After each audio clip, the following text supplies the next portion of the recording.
John David Washington knows a thing or two about the works of August Wilson thanks to his dad, Oscar-winning actor Denzel Washington, who has taken it upon himself to preserve the legacy of the famed Pulitzer Prize-winning playwright's works that explore the Black experience in America. Among those is The Piano Lesson, part of a 10-play collection, which also includes Fences and Ma Rainey's Black Bottom, known as the Century Cycle. First performed in November 1987, the play was staged in 2022 on Broadway, where John David Washington played Boy Willie alongside a cast that also included Samuel L. Jackson, Ray Fisher, and Michael Potts. All four reprised their roles for the new movie adaptation, streaming now on Netflix. Directed by Washington's brother, Malcolm, produced by Denzel, and executive produced by his sister, Katia. Boy Willie, along with his friend Lyman Fisher, makes the long drive from Mississippi to Pittsburgh to try to convince his sister, Bernice, Danielle Deadweiler, to sell the family's piano so he can use the money to buy land back home to farm. But the piano holds significant sentimental and spiritual value to Bernice because of the sacrifices her family made to obtain it from the Suttons, the white family that owned their enslaved ancestors. But as the siblings continue to argue over the fate of the piano, adorned with carvings of their family members, they are haunted by the ghost of Sutter, whom Bernice thinks Boy Willie killed to buy his land. Washington recalls the pressure he felt starring in the Broadway production, his reaction to learning his brother wanted to direct the movie adaptation, how his approach to each production was different, and more. What do you remember about when Malcolm approached you saying he wanted to make this movie? John David Washington. I knew he had been working on the script, but I don't know if he was ready to tell me he was going to direct it yet, and that's what the meeting was about. He had a lookbook to show me, and when he said he was going to direct it, I went crazy. In my head, I'm like, you don't have to show me a no damn lookbook, man. Let's just go. Laughs. I've been waiting on you to do your first feature for a long time now. But I was ready to be like, I don't want to meet. Let's just go. But then I was like, no, he has a process, so I wanted to respect that.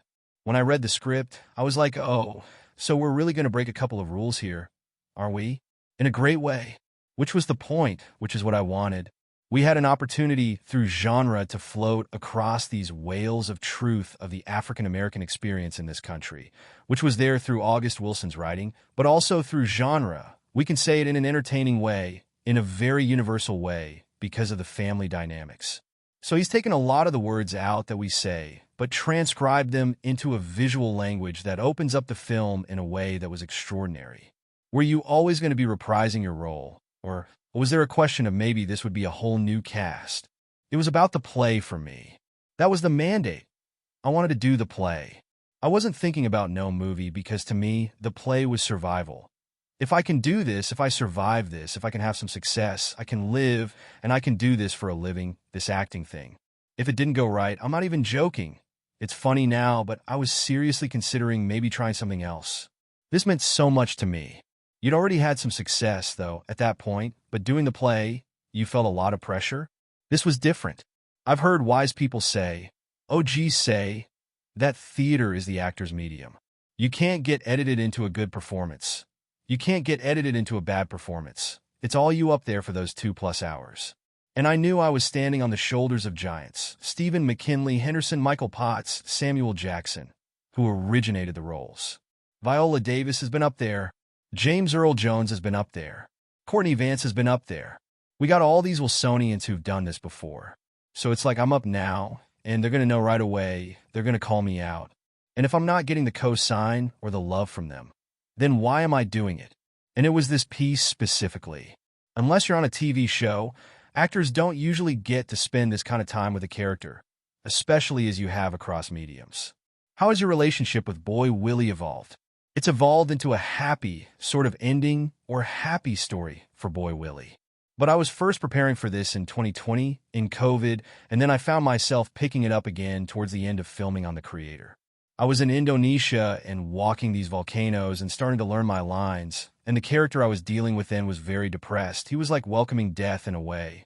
I was preparing it that way, and I realized the parallels with Boy Willie as I was looking at some of these speeches like, this dude is dark, man. But the juxtaposition of that is this peaceful place in Thailand and these peaceful places in Asia where I was learning these lines. It was such an interesting thing. I recorded it, me on top of this active volcano walking around it, running August Wilson's lines. So it's like I took the Hill District in Pittsburgh to Indonesia. It was insane. So it stayed the same, but evolved within the context of identity, through what I'd been dealing with that I saw in him and myself that were parallel. How did your performance change or benefit from it being something more cinematic versus stage? Well, the responsibilities were different. For the movie, I really leaned heavily on behavior. It wasn't how I was saying the lines as much. That wasn't as important. On the stage, it was how I was saying these lines and making sure I'm clear. The action needs to be there, too, but every person has to be able to hear me. They pay a lot of money for these tickets. I got to make sure I hit my marks. That's how it was staged. The film was Cassavetes style, Faces opening night. It was messy. It was more naturalistic. I got to focus on listening, and listening would dictate my behavior. My intentions were similar from the stage to the film. However, my behavior would change because of the medium, for one, the actors for two, and the environment that Malcolm created for us. Considering what you just said, is there a scene or a moment in particular here that you think actually is maybe even better because of the cinematic experience? I don't know about better, but for moviegoers, it's undeniable the connection you have at the end sequence of the exorcising the ghost. Danielle on that piano, and Corey Hawkins calling up the spirits. I'll never forget that day.